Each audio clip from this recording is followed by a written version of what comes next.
नमस्कार। विचार मंथन में आपका स्वागत है। उत्तर प्रदेश में चुनावी राजनीतिक परिदृश्य नित नूतन नया स्वरूप ले रहा है। किधर जाएगा, क्या होगा, ये तो राजनीतिज्ञ ही जानते हैं, लेकिन उनकी रणनीति, उनके विचार, उनकी दिशा, सब कुछ नया स्वरूप ही ग्रहण कर रही है। अभी तक ये था, चुनाव में विचार होते थे, सिद्धांत होते थे, मिशन होते थे, सेवा भाव था, लेकिन अब राजनीति में बहुत कुछ बदल गया। वो जो हमारे पुराने जनप्रतिनिधि थे वो हमारे आदर्श थे, लेकिन आज की स्थिति कैसी बदल रही है, क्या होगा, और भारत जैसे लोकतंत्र में यह बड़ा विचारणीय है। अब आज ही हमारे अखिलेश यादव ने एक नया चुनावी दांव खेल दिया। पहले वादा किया, जैसे लोग वादा करते थे कि 300 यूनिट बिजली फ्री देंगे। ठीक है, आपने वादा कर दिया।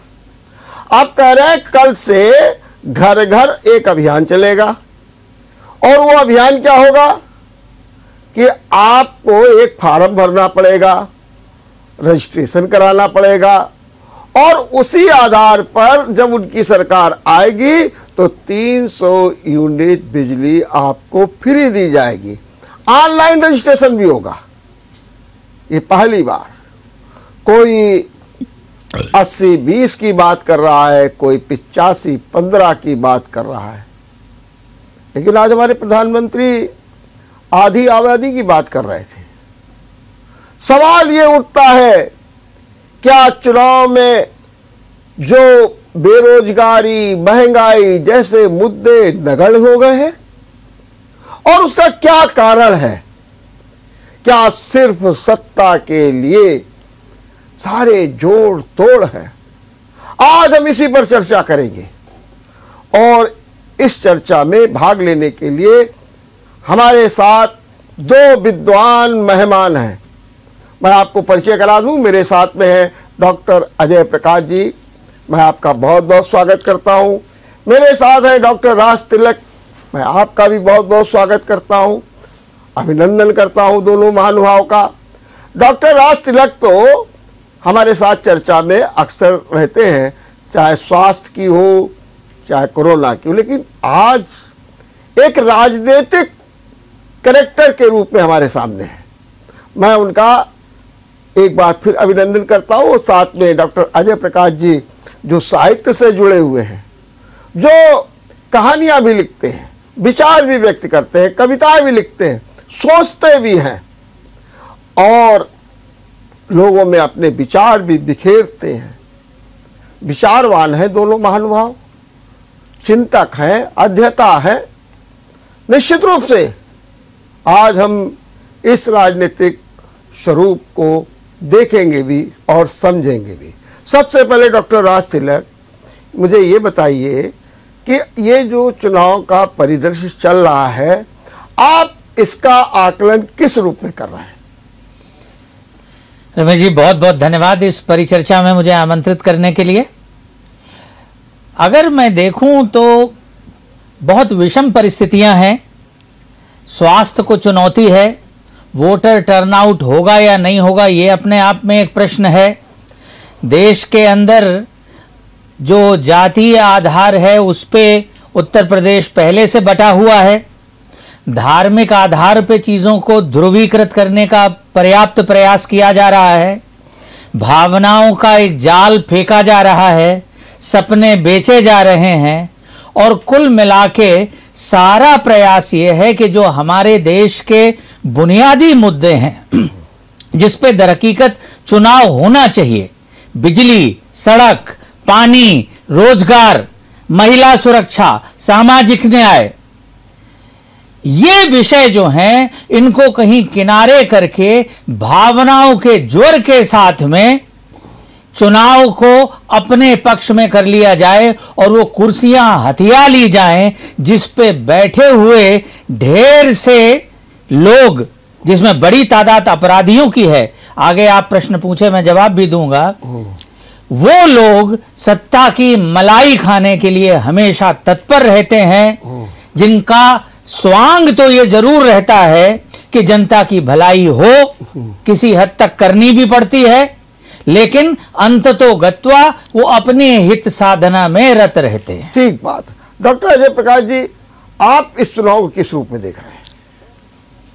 वर्मा जी, पहली बात तो आपका बहुत बहुत धन्यवाद कि आपने पहली बार अपने इस चैनल में बुला करके और मुझे अपने विचार व्यक्त करने का अवसर दिया। देखिए, अभी मैंने डॉक्टर राज तिलक जी को बहुत ध्यान से सुना, उनकी सब बातें सही हैं, लेकिन मैं एक बात बहुत विशेष रूप से रेखांकित करना चाहूँगा कि सारी परेशानियाँ जो आपने गिनाई, सारी बुराइयाँ होते हुए भी किसी लोकतांत्रिक देश में, और मुझे कहते हुए बड़ा गर्व हो रहा है कि पूरे विश्व में भारत दूसरे नंबर पर सबसे बड़ा लोकतांत्रिक देश है, तो ये चुनाव सारी विसंगतियों के बावजूद भी मेरी दृष्टि में एक महान पर्व है। क्यों महान पर्व है? क्योंकि इसके द्वारा ही हम लोकतांत्रिक पद्धति से एक सरकार का चयन करते हैं और जो लोकतांत्रिक पद्धति से देश के विकास में अपना योगदान देती है। तो चुनाव एक लोकतंत्र की पहली शर्त है, पहली पहचान है। विसंगतियाँ होती हैं, परेशानियाँ होती हैं, तमाम सवाल होते हैं, सत्ता का भी मोह होता है, और वैसे भी देखा जाए तो कोई कुछ भी कहे, लेकिन हाँ, चुनाव में सत्ता का मोह सबसे प्रबल होता है कि मेरे हाथ में सत्ता चाहिए। अब सत्ता क्यों चाहिए? सत्ता सुशासन के लिए चाहिए, सत्ता सर्वजन कल्याण के लिए चाहिए, सत्ता देश की प्रगति के लिए चाहिए। ये हमारे लोकतंत्र का मूलभूत आधार है। लेकिन सत्ता अब किस लिए चाहिए, ये भी बहुत कुछ स्पष्ट हो चुका है। संभवतः हम अपनी उस पुरानी सोच से भटक चुके हैं। अब सत्ता हमें अपनी लालसा की पूर्ति के लिए चाहिए, हमें उससे व्यक्तिगत पारिवारिक लाभ के लिए चाहिए। तो ये भी देखना पड़ेगा, और फिर इस विषय में मतदाताओं को भी बहुत जागरूक होकर सोच विचार कर मत देना पड़ेगा। लेकिन मैं फिर कहूँगा कि चुनाव होना है, और चुनाव किसी भी लोकतांत्रिक देश का एक महापर्व है। ठीक बात है। डॉक्टर तिलक, आपने कहा सड़क का जिक्र किया, इंफ्रास्ट्रक्चर का जिक्र किया, आपने बेरोजगारी का, महंगाई का, सभी बातों का जिक्र किया और कहा इस ओर कोई ध्यान नहीं देता। आखिर वो कौन से कारण हैं? क्या ये मान के चला जाए कि हमारी जो सरकार रही है उसने ऐसी परिस्थितियां पैदा कर दी है कि अब ज़्यादा कोई मूल्य नहीं रह गया, इनका नगण्य हो गया है, या कोई और कारण आप मानते हैं कि जो चुनाव के असली मुद्दे होने चाहिए वो नहीं होते हैं? कैसे कहेंगे आप? देखिए, देश की जनता बड़े पैमाने पे अशिक्षित है। जी जी। वो बहुत ज्यादा उन विषयों से जुड़ी हुई है जो आस्था के प्रश्न हैं, और उस पे विमर्श के लिए बहुत गुंजाइश नहीं होती, क्योंकि आस्था और भक्ति आपको विमर्श की इजाजत नहीं देती। भक्ति का अर्थ ही यह है कि तुम जैसे भी हो, तुम हमारे हो और हम तुम्हारे हैं। मतलब शायद ये ज्ञान मार्ग और भक्ति मार्ग का ये जो भेद है, भक्ति में प्रश्न कैसे खड़े करेंगे आप? तो मुद्दा ये है कि जनता अशिक्षित है, अपने अधिकारों के प्रति जागरूक नहीं है, उसे जानबूझकर शिक्षा पे कम व्यय करके एक डिजाइन के तहत वोट बैंक की तरह इस्तेमाल किया जाता है और अशिक्षित रखा जाता है।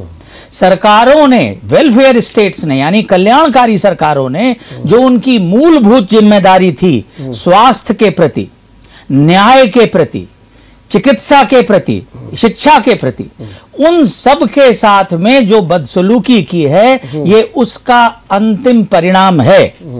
आज न्याय के दरवाजे पे गरीब आदमी जब पहुंचता है तो जो वकीलों की फीस है, जो कोर्ट का खर्चा है, जो ऊपर की मुस्कुराहट है, जो और दुनिया भर के खर्चे हैं, ऐसा लगता है कि शायद गरीब आदमी आज न्याय इन अदालतों में नहीं पा पाएगा, वो दीवारों से सर टकरा के रह जाएगा। आज शिक्षा के नाम पे जिस किस्म के प्राइमरी स्कूल और एक एक कमरे में 10-10 क्लासें चल रही हैं और एक टीचर सबको पढ़ा रहा है गांव देहात में, उससे ऐसा नहीं लगता कि यहां से पढ़ने वाले बच्चे कहीं पहुंच पाएंगे। तो कम फीस होते हुए भी लोग अपने बच्चों को वहां नहीं भेज रहे, नहीं भेजना चाहते और ज्यादा पैसे खर्चा करके उन पब्लिक स्कूलों में भेज रहे हैं जो उसे व्यवसाय की तरह चला रहे हैं और शिक्षा इस देश में बेची जा रही है। स्वास्थ्य के नाम पे मैं तो उसी तंत्र से आता हूं। प्राइवेट में बैठ के एक डॉक्टर एक दिन के अंदर अच्छी फीस लेके 5, 7, 10, 20, 25 मरीज देखता है और हैलेट में उन्हीं कमरों में एक एक घंटे के अंदर 150-150 मरीज निपटाए जाते हैं। बात भी नहीं सुनी जाती कि दवा लिख दी जाती है। 72% खर्चा मरीज को दवाइयों का अपनी जेब से करना पड़ता है। वहां के अपने काम करने वाले वहां इलाज नहीं कराना चाहते, कहते हैं किसी नर्सिंग होम में भर्ती कर लो। तो देश के ये जो 3 मूलभूत चीजें हैं ये जानबूझ के खराब की गई हैं। स्वास्थ्य के नाम पे जीडीपी का 1.3% खर्चा, जो दुनिया के विकसित मुल्कों को छोड़ दीजिए, सार्स देशों में भी जो हमारे अड़ोसी पड़ोसी हैं, बांग्लादेश, पाकिस्तान, भूटान और श्रीलंका से भी कम है।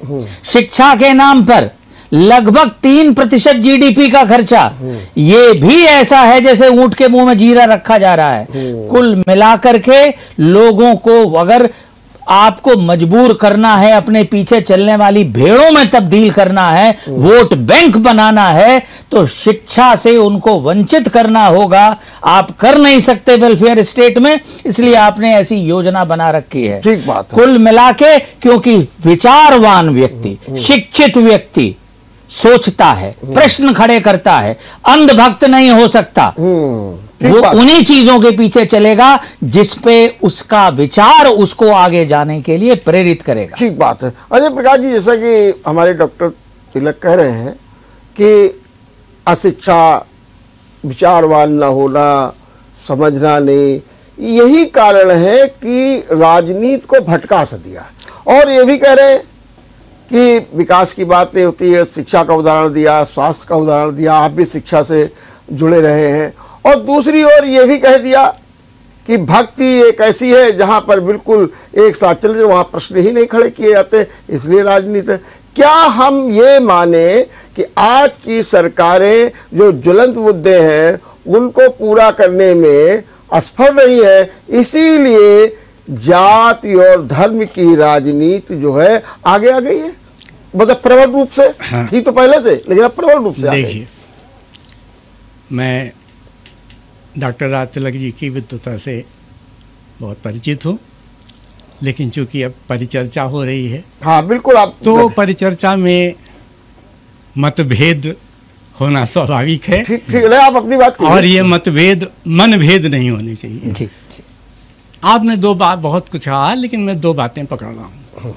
पहली बात, आपने कहा कि लोग बहुत से अशिक्षित हैं, मतलब चूंकि चुनाव का प्रसंग है, इसलिए मैं ये जोड़कर कहना चाहता हूँ, शायद आपका मंतव्य ये है कि चुनाव की प्रक्रिया में जो मतदाता भाग लेते हैं उनमें से बहुत कुछ अशिक्षित हैं, बहुत अशिक्षित हैं, कुछ शिक्षित हैं, इसलिए वो विचार नहीं कर पाते हैं।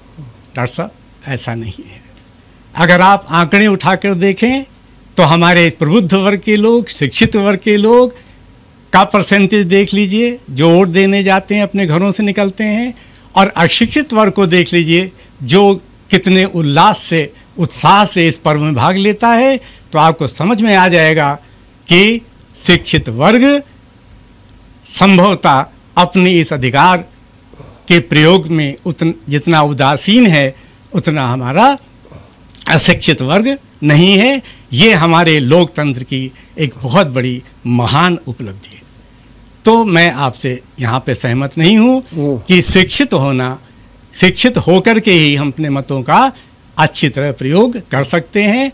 और पिछले चुनाव इस बात के उदाहरण हुए हैं कि सरकारें आईं, सरकारें गईं, दल आए, दल गए, उनकी अपनी, उनमें जो अशिक्षित मतदाता हैं उनका प्रतिशत बहुत अधिक रहा है, ये आंकड़े हमें बता रहे हैं। दूसरी बात आपने कही ज्ञान योग और भक्ति की, तो मैं बड़ी विनम्रता से कह रहा हूँ कि ये अध्यात्म का मंच नहीं है, ये राजनीति का मंच है। आस्था होनी चाहिए। हाँ, ये बड़े दुख का विषय है कि राजनीति में भी धर्म को एक हथकंडा बना दिया जाता है। अब बात रही विकास की, तो किसी दल विशेष की ओर न जा कर के, मैं तो इतना जानता हूँ कि मैं एक शिक्षित हूँ, शिक्षक हूँ, और शिक्षक हमेशा सीखता भी रहता है और सिखाता भी रहता है। तो मैंने जो सीखा है, मैंने देखा है कि बिना किसी दल विशेष की ओर ध्यान दिए हुए यदि मैं कहूँ जरा आंकड़े उठाकर देख लीजिए, तो आपको पता चलेगा कि किस दल विशेष की सरकार ने विकास का रथ दौड़ाया है और किसके सत्ता में, शासन में विकास का रथ रुका हुआ है। ठीक है, आज विकास ने जो गति पकड़ी है उससे बड़े बड़े जो देश हैं वो भी अचंभित हैं। चलिए मैं स्वास्थ्य की बात उठाता हूँ। आप जानते हैं कि आज विश्व में भारत तीसरे नंबर है जिसने टीकाकरण अभियान में सफलता प्राप्त की है। भारत, उत्तर प्रदेश आज भारत में सबसे पहला प्रदेश बना है, प्रथम स्थान पाया है। और डॉक्टर साहब WHO ने भी जिसकी प्रशंसा की है, वर्ल्ड हेल्थ ऑर्गेनाइजेशन ने भी, तो विकास कैसे नहीं हो रहा है। और छोड़िए, इतना ही नहीं है, हर क्षेत्र में देख लीजिए आप, देखिए हमारी प्रगति का, किसी भी प्रदेश के उत्थान का एक बहुत बड़ा कारण होता है यातायात। और आज से नहीं, जब हमारे पास सड़कें नहीं थी, हवाई जहाज नहीं थे, समुद्री मार्ग से यात्रा करते थे, चाहे पुर्तगीज हों चाहे डच हों, तब भी यातायात एक से हमारा बहुत बड़ा एक साधन था व्यापार बढ़ाने का, लोगों से संपर्क करने का। आज क्या हो रहा है उत्तर प्रदेश में? पूर्वांचल एक्सप्रेसवे बन रहा है, गोरखपुर एक्सप्रेसवे बन रहा है, बुंदेलखंड एक्सप्रेसवे बन रहा है। और इसका क्या तात्पर्य है? ये विकास की वो धुरियां हैं जिनके आसपास न केवल। अच्छा, एक बात मैं आपसे अजय प्रयाग, एक लाइन में हमको जवाब दे दीजिएगा। विकास का अच्छा काम हो रहा है, विकास एक सतत प्रक्रिया है। विकास पहले भी क्या नहीं होता रहा, होता रहा होगा निश्चित रूप से, नंबर एक। और नंबर दो, अगर विकास की इतनी गति है, सर्वव्यापकता है, तो फिर क्या कारण है कि राजनीति में धर्म और जाति को हथियार बनाया जा रहा है? मैं बड़े संक्षेप में आपसे, मैं बहुत संक्षेप में जवाब दूंगा जी। विकास तो मुद्दा है और विकास हो रहा है। चूंकि समय कम है, मैंने आपको बहुत थोड़े समय में मैंने आपको बता दिया कि विकास कैसे हो रहा है। अब आइए धर्म की बात। विकास भी मुद्दा है और विकास सबसे बड़ा मुद्दा है, किसी एक विशेष दल का ना हो, लेकिन अब धर्म की बात आई। देखिए, भारत में और विशेष रूप से उत्तर प्रदेश में जाति राजनीति का एक बहुत बड़ा मुद्दा रहा है। ठीक है, लेकिन अब वो जाति के बंधन भी टूटने लगे हैं। अब विकास सबसे आगे आ रहा है। अब रही बात धर्म की, तो समय समय पर लोग धर्म का भी दुरुपयोग करते हैं, धर्म को एक हथकंडा बनाते हैं भोली भाली जनता को एक अपने पाले में लाने के लिए। तो ये जो तुष्टीकरण की राजनीति है, ये तुष्टीकरण की राजनीति भारतीय राजनीति का एक सबसे बड़ा कलंक है, और उस तुष्टीकरण की राजनीति को बंद करना चाहिए। ठीक बात है। रमेश जी, मुझ कुछ कह जोड़ना हाँ, पहले आप कह दीजिए, बहुत अच्छी बात। देखिए, विश्व का जो हंगर इंडेक्स आया, हम उसके अंदर 11 पॉइंट नीचे फिसल गए। ये दुनिया की इंडिपेंडेंट एजेंसीज हैं जो भारत में भुखमरी का आकलन कर रहे थे। फिर मल्टी डायमेंशनल पॉवर्टी इंडेक्स आया, जिसने बताया कि शिक्षा के क्षेत्र में, स्वास्थ्य के क्षेत्र में और इस किस्म के उन्होंने सामाजिक न्याय के क्षेत्र में, महिलाओं के उत्थान के एंगल से हमारी विश्व में स्थिति कहां है, हम उसमें नीचे चले गए। फिर प्रेस की इंडिपेंडेंस का इंडेक्स आया, उसमें भी मालूम पड़ा हम 2 अंक नीचे चले गए। कुल मिलाकर के इसी ढंग से हेनले पासपोर्ट इंडेक्स आया कि हमारे पासपोर्ट की दुनिया में क्या इज्जत है 2021 में, उसमें भी मालूम पड़ा हम नीचे चले गए। और जिस दृष्टि से आप देखिए 400 लोगों को एक ओपीडी में देखना, हैलट में एक एक बिस्तर पे 2-2 वयस्कों को लेटाया जाना, एक बिस्तर पे 3-3, 4-4 बच्चों को लेटाया जाना, जिस समय बीमारी आपके खोपड़ी पे आई कोई रिजर्व आपके पास नहीं है, ऑक्सीजन की कमी से लोग परेशान हैं, बेड्स की स्थिति नहीं है कि आप उसमें भर्ती कर पाएं, वेंटिलेटर्स नहीं है आपके पास कि आप उनका इस्तेमाल कर पाएं, लोगों के जलाने के लिए शमशान नहीं बचे आपके पास में, रेत में गाड़ने पड़े, नदियों में बहाने पड़े। ये हमारी अगर विकास के पैमाने हैं तो हमें लगता है कि हमें सोचना पड़ेगा कि हम किस प्रकार का विकास कर रहे हैं। ठीक बात। मैं आप बस एक मिनट। हाँ बिल्कुल बिल्कुल कहिए। 1 मिनट लूंगा। हाँ बिल्कुल। मैं ले सकता हूँ जी? हाँ बिल्कुल बिल्कुल। डॉक्टर साहब से मैं एक प्रश्न करना चाहता हूँ जी कि उन्होंने ये जो सारे आंकड़े गिनाए, ये बताएं डॉक्टर साहब, क्या ये सारे आंकड़े पिछले 10 वर्ष में ही उत्पन्न हुए हैं? जी नहीं, अभी बीच में बोली तो क्या 10 वर्ष में ही उत्पन्न हुए हैं, या ये पिछले आज़ादी के बाद 70-80 वर्षों तक का जो शासन रहा है, ये जो दीमक लगी है उसका परिणाम है? रही बात आप कोरोना की कह रहे हैं, 37 मेडिकल कॉलेज 5 वर्षों में उत्तर प्रदेश में खोले गए हैं डॉक्टर साहब, 37, और 2 एम्स रायबरेली गोरखपुर में। कितना समय मिला है अभी? मात्र 5 वर्ष का उत्तर प्रदेश में, और कितना समय मिला है केंद्र में? 10 वर्ष का। आप उसको भी लीजिए और पिछले 70-80 वर्षों को भी देखिए, और फिर देखिए क्या अचानक ये सारी विषमताएं हो गई हैं, या 70-80 वर्षों तक जो ये हमारे जो गिरावट होती रही है उसको साधने का जो प्रयत्न किया गया है वो अब हो रहा है कि नहीं हो रहा है? टीकाकरण में उत्तर प्रदेश 1 नंबर पर है। ये 5 वर्ष की उपलब्धियां हैं डॉक्टर साहब। मैं आपको आश्वस्त करता हूं कि देखिए विकास शुरू हो चुका है, धारा बह चुकी है, प्रतीक्षा कीजिए, जो कुछ शिकायतें हैं बहुत जल्दी। सर मैं टीके से डायरेक्टली जुड़ा हुआ हूँ और आपको स्पष्ट बता दूं कि हिंदुस्तान के अलग अलग प्रदेशों का हेल्थ इंडेक्स भी आया है, जिसमें केरल नंबर 1 पे है और नीचे के जो 2 प्रदेश हैं उसमें बिहार और उत्तर प्रदेश है। उत्तर प्रदेश सबसे नीचे, उत्तर प्रदेश सबसे नीचे। और ऐसी टीकों की एब्सोल्यूट नंबर की अगर बात करें तो ठीक है, हमारे जितने लोग हैं उस हिसाब से टीका लगेगा,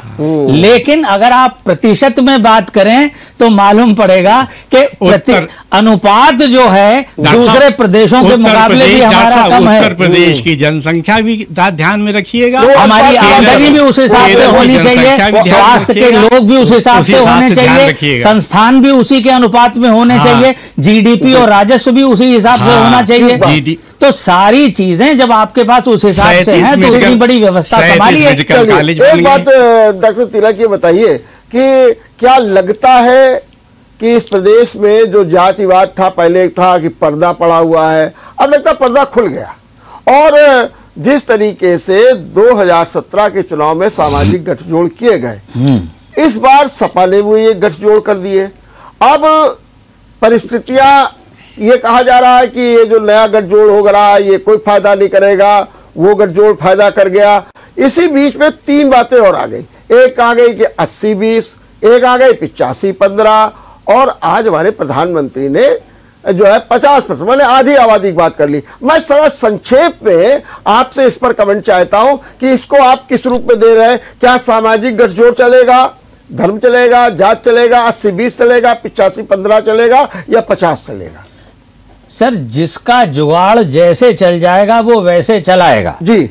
यहाँ सारे हथकंडे चाणक्य ने अपनी नीति में साम दाम दंड भेद ये 4 चीजें प्रमुखता से बताई हैं, बाकी हैं तो वो 8-9 चीजें जो उन्होंने कही है किसी भी युद्ध को या कई क्षेत्रों में जीतने के लिए जो तरीके हैं। मुझे लगता है ये ऐसी क्षेत्र में द्वंद्व चल रहा है, जहां जो भी संभव हथकंडे जो जुटा पाएगा वो काम करेगा।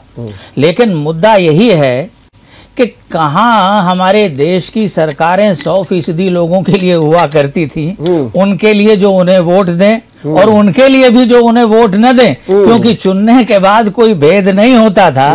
और अब वो जो राज्य पदों पर बैठे हैं वही उनमें टुकड़े करने लगे हैं। मुद्दा ये है कि अंग्रेज हमें सिखा गए थे डिवाइड एंड रूल, किसी ना किसी तरह से वो डिवाइड एंड रूल की जो कार्य प्रणाली है वो हमारे भारतीयों ने चमड़ी भले काली हो, दिमाग वही। नहीं लगता कि सामाजिक गठजोड़ का जो नया स्वरूप आया है सपा के साथ में वो पिछली तरह की से ही सफल होगा, या अभी उस पर सवालिया निशान लगे हुए हैं? देखिए, सपा की ताकत बढ़ी है जी, और सपा की ताकत बढ़ने का कारण एक तो भाजपा में हुई एक बड़ी टूट है।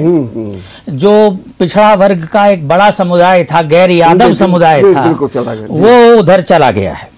दूसरी चीज ये है कि एंटी इनकम्बेंसी होती ही है, जो भी सरकार के मतलब रहेगी सत्ता में तो उसके विरुद्ध कुछ एंटी इनकम्बेंसी बनेगी।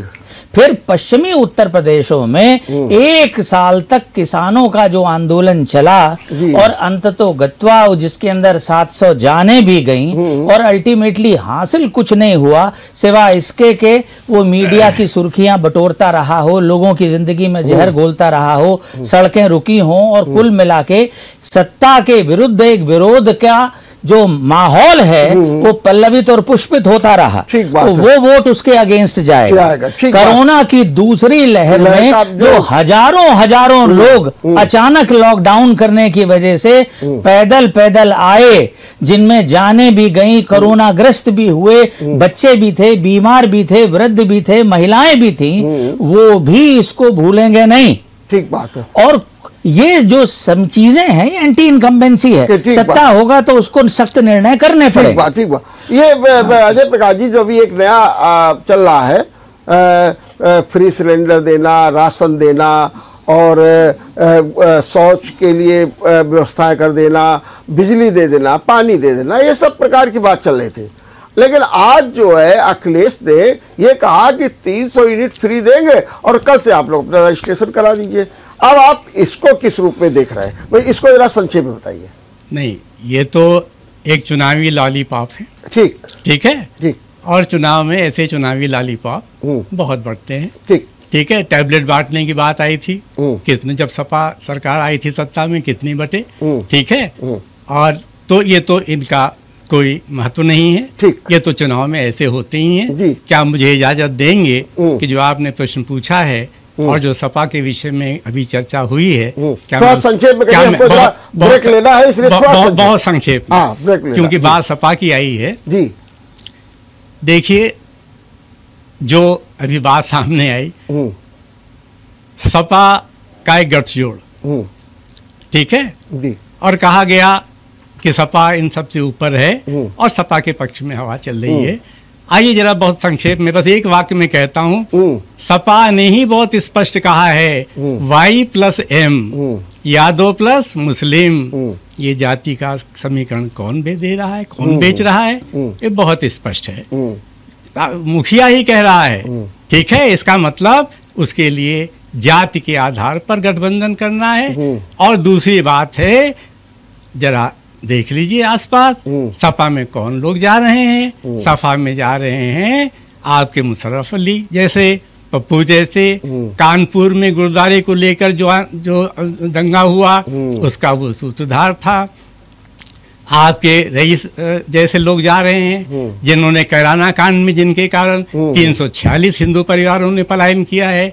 तो सपा में कौन जा रहे हैं? सपा में जा रहे हैं अपराधी, सपा में जा रहे हैं माफिया।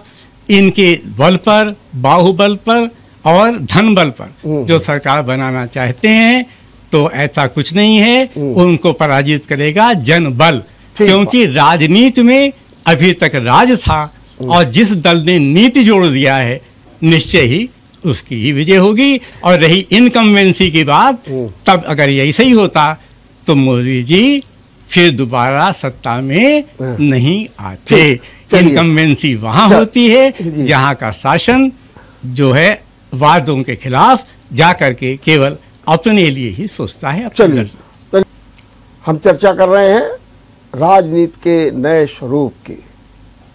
डॉक्टर तिलक, अभी हमारे डॉक्टर अजय प्रकाश जी जो कह रहे थे कि अपराधियों को, और ये आरोप भी लगा है जी, कैराना का जो कैंडिडेट आया उस पर हमारे मुख्यमंत्री योगी आदित्यनाथ भी बिफरे, और आज तो उन्होंने एक बयान और दे दिया।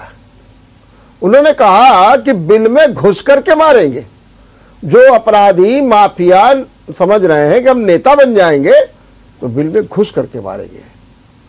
दूसरा, अगर अखिलेश की बात सुने तो अखिलेश क्या कहते हैं? अखिलेश कहते हैं कि मेरे यहां से जितने अपराधी उससे ज्यादा तो अपराधी जो है भारतीय जनता पार्टी में है। और दूसरा, वो दिग्गजों के नाम भी गिना देते हैं और कहते हैं सबके ऊपर मुकदमे हैं।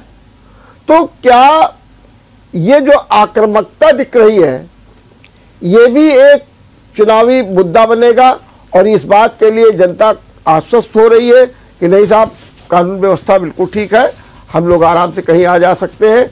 इसको आप किस रूप में देखते हैं? देखिए, ये जो सत्ता है जी, ये पावर का केंद्र है, और जहां पावर होती है वहां चीज़ों को बनाने बिगाड़ने की सामर्थ्य आती है। और धीरे धीरे ये जो क्रोनी कैपिटलिस्ट हैं, अपराधी हैं, राजनीतिज्ञ हैं और ब्यूरोक्रेट्स हैं, इन सब का मिलके एक कॉकस बन गया है जो सत्ता की मलाई खाने के लिए हमेशा तत्पर रहते हैं। तो अपराधी पहले चुनाव जीतने के लिए मदद करते थे, पूंजीपति भामाशाह की तरह धन उपलब्ध कराया करते थे, और आगे किसी खिलाड़ी को करते थे जिसके पास में नाम और नीयत दिखाई देती थी, अब हो चाहे ना हो, कि अच्छी है, ये चेहरा है, इस पे वोट मिल सकते हैं। धीरे धीरे उन्होंने सोचा कि जब इनको लगाना है तो हम क्यों खुद ही चुनाव न लड़ लें। तो धीरे धीरे अपराधी भी राजनीति में आने लगे और यूं राजनीति का अपराधीकरण हुआ। बड़े पैमाने पर जिन लोगों के खिलाफ गंभीर धाराओं में, बलात्कार के मामलों में मुकदमे हैं, वो हमारे सत्ता के इन केंद्रों तक पहुंचे। दुर्भाग्यपूर्ण यह है, समाजवादी पार्टी का कोई बहुत अच्छा रिकॉर्ड है, मैं उसकी तरफदारी न कर रहा हूं, न कर सकता हूं, क्योंकि सभी हमाम में नंगे हैं। लेकिन इलेक्शन वॉच ने जो अभी हमारा केंद्रीय मंत्रिमंडल का चुनाव हुआ और इसके पहले जो राज्य मंत्रिमंडल के चुनाव हुए, उनमें कितने अपराधी पहुंचे हैं जिनके ऊपर गंभीर धाराओं में मुकदमे हैं, उन सब की सूची प्रकाशित की है और सब नेट पे उपलब्ध है देखने के लिए। मजेदार बात यह है कि सबसे ज्यादा धार्मिक, आस्थावान और चरित्रवान पार्टी बीजेपी के सबसे ज्यादा लोग इन अपराधियों में शरीक थे।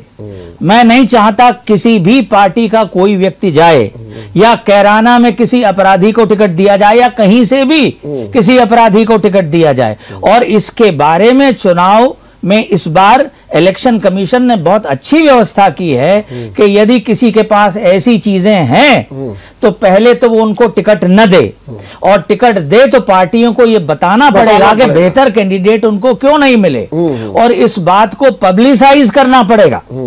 तो ये शायद आगामी चुनाव में इस तरह के लोगों की आमद को कम कर सके।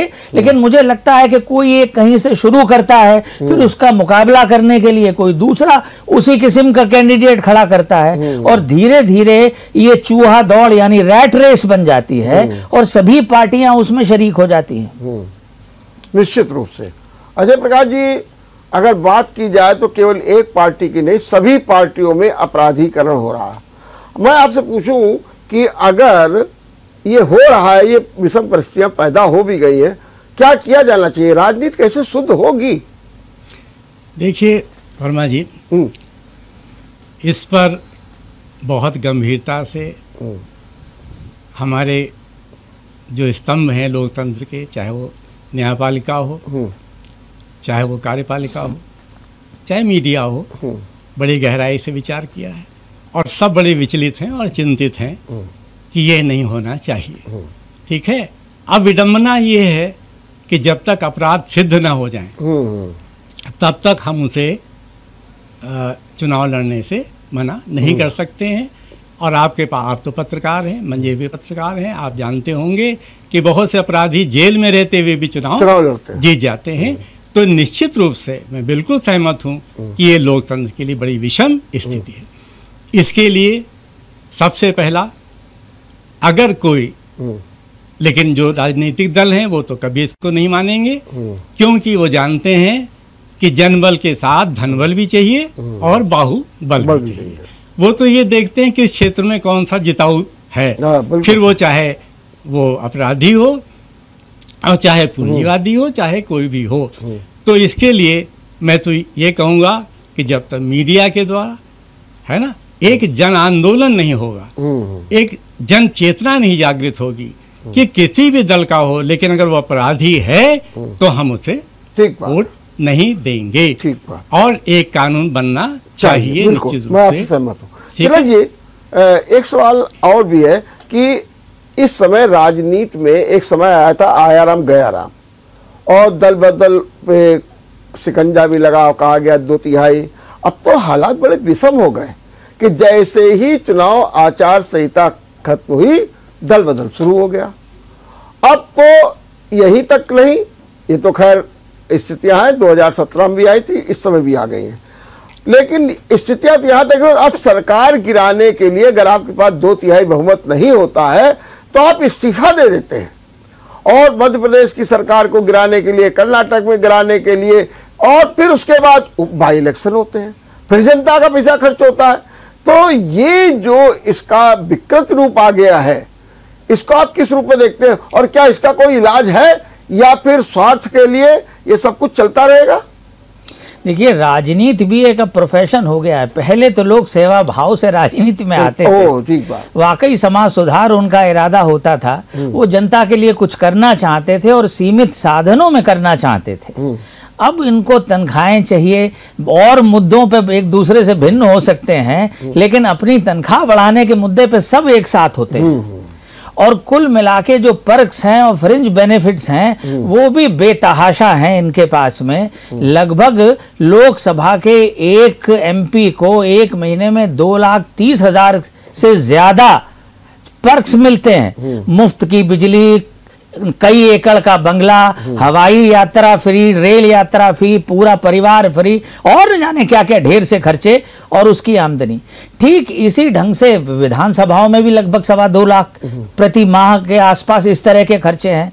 तो कुल मिला के ये एक धंधा बन गया है, और ये लाभ जो कहीं नहीं कामयाब हो पाता वो अल्टीमेटली राजनीति में कूद जाता है, और जो सबसे शक्तिशाली पद है वहां तक पहुंच जाता है। टेक्नोक्रेट्स भी इनके आगे हाथ जोड़े खड़े रहते हैं, और ये अंगूठा छाप भी हो तो बादशाह बने बैठे रहते हैं। तो धीरे धीरे धीरे धीरे लोगों का आकर्षण बढ़ रहा है, और कुल मिलाकर के जनता की चिंता अब शायद इनमें से किसी को नहीं है, सब सिर्फ अपनी चिंता करते हैं। ये बात ठीक है कि पर्व है, लेकिन इस पर्व के लिए लोगों का इंतजार तभी तक होता है, आओ ठप्पा लगाओ और हाथ कटा के चले जाओ। बाकी 5 साल के लिए हमें कुर्सी पे फिर हम काबिज हो गए, कोई हमें बदल नहीं सकता। बिल्कुल सही बात। तो राजनीति का अर्थ क्या ये है? और जो पढ़ा लिखा आदमी है उसे लगता है एक अयोग्य ये है, दूसरा अयोग्य ये है, हमें क्यों बीच में घसीटा जा रहा है, कीचड़ में आओ चले आओ।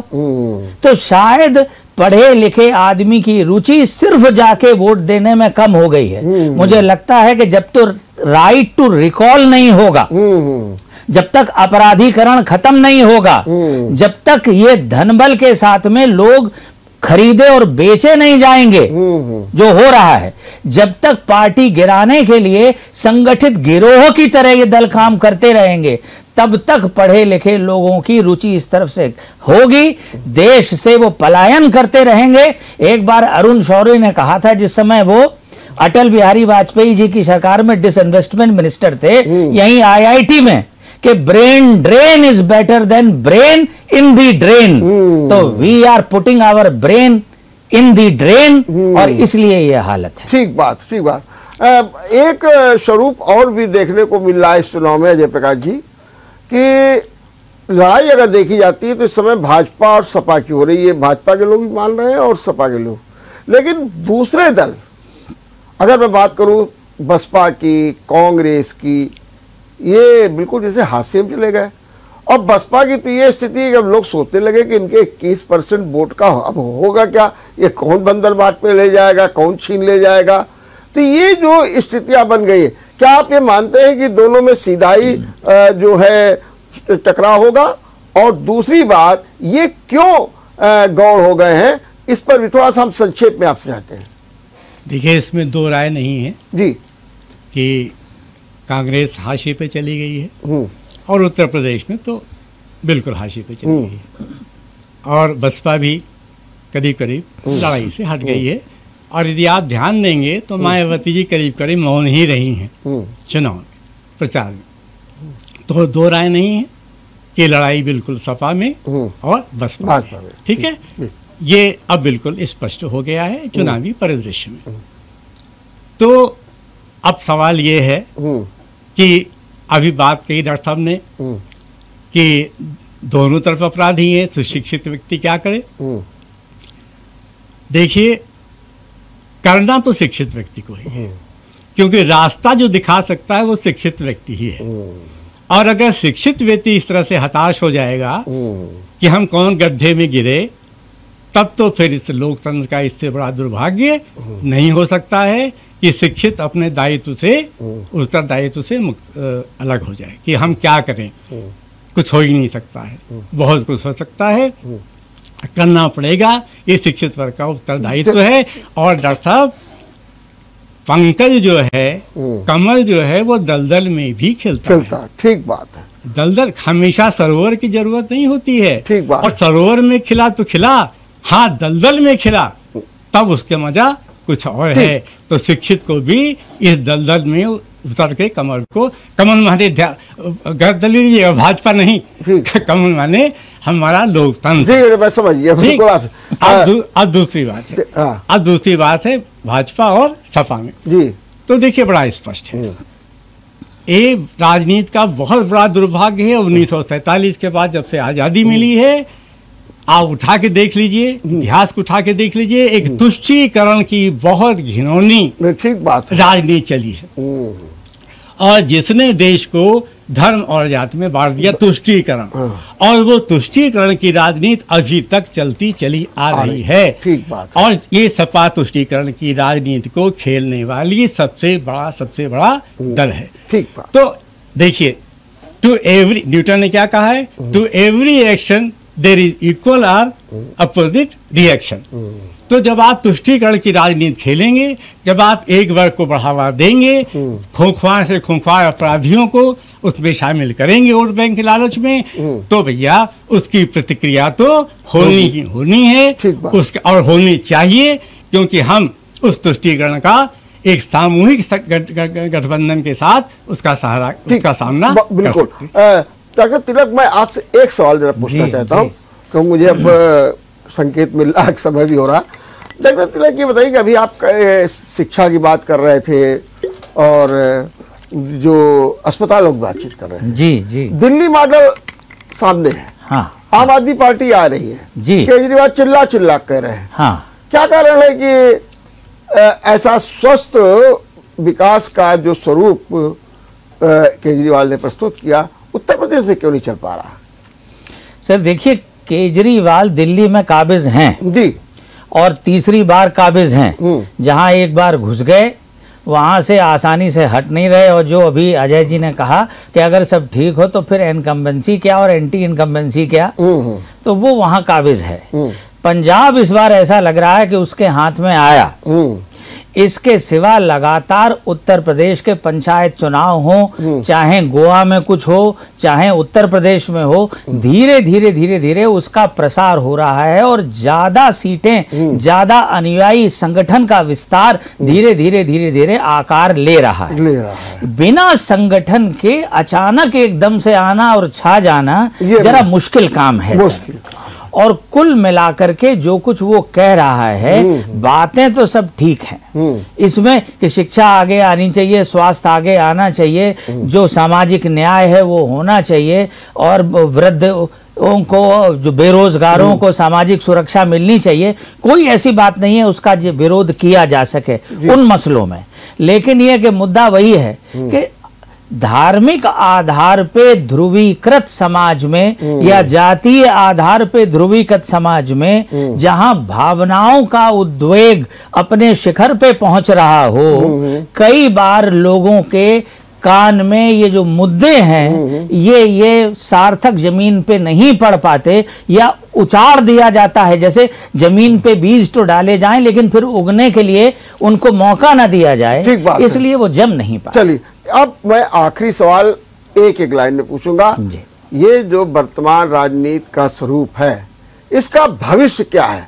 उज्जवल है, अंधकारमय है, नकारात्मकता की ओर है, सकारात्मकता की ओर है, लोकतंत्र के लिए हितकारी है या अहितकारी है? बस एक पॉइंट में जवाब दीजिए। अजय प्रकाश जी, आप बताइए पहले। लोकतंत्र का भविष्य बहुत उज्जवल है। उज्जवल है, ठीक है। बस एक बात, क्यों उज्जवल है? हाँ। क्योंकि जो हमारे नए मतदाता हैं, ठीक है, उनमें हमारे वो युवक अब शामिल हो रहे हैं जो जाति से, धर्म से दूर ऊपर हैं, केवल विकास देख रहे हैं, और विकास देख रहे हैं तो वो उसी पे वोट देंगे। तो मेरी दृष्टि से मैं बिल्कुल निराश नहीं हूँ। लोकतंत्र का भविष्य उज्जवल। चलिए तिलक जी, आपका भी एक पॉइंट। मुझे ऐसा लगता है कि प्रसव पीड़ा चल रही है, जब दर्द की आवृत्तियां अपनी पराकाष्ठा पे पहुंचेंगी तो जन्म होगा, और जो कुछ होगा वो श्रेष्ठतर ही होगा, और उसके लिए इस सारी तकलीफ से गुजरना जरूरी है। जरूरी। बहुत बहुत धन्यवाद, बहुत बहुत धन्यवाद डॉक्टर अजय प्रकाश जी आपको, और डॉक्टर राज तिलक जी आपको। बहुत अच्छे ढंग से और बड़े समसामयिक बिंदुओं पर आपने चर्चा की। और क्या होगा, देखिए दोनों लोगों ने बता दिया। भविष्य उज्ज्वल है, जो भी होगा वो अच्छा ही होगा। देखते रहिए विचार मंथन। नमस्कार।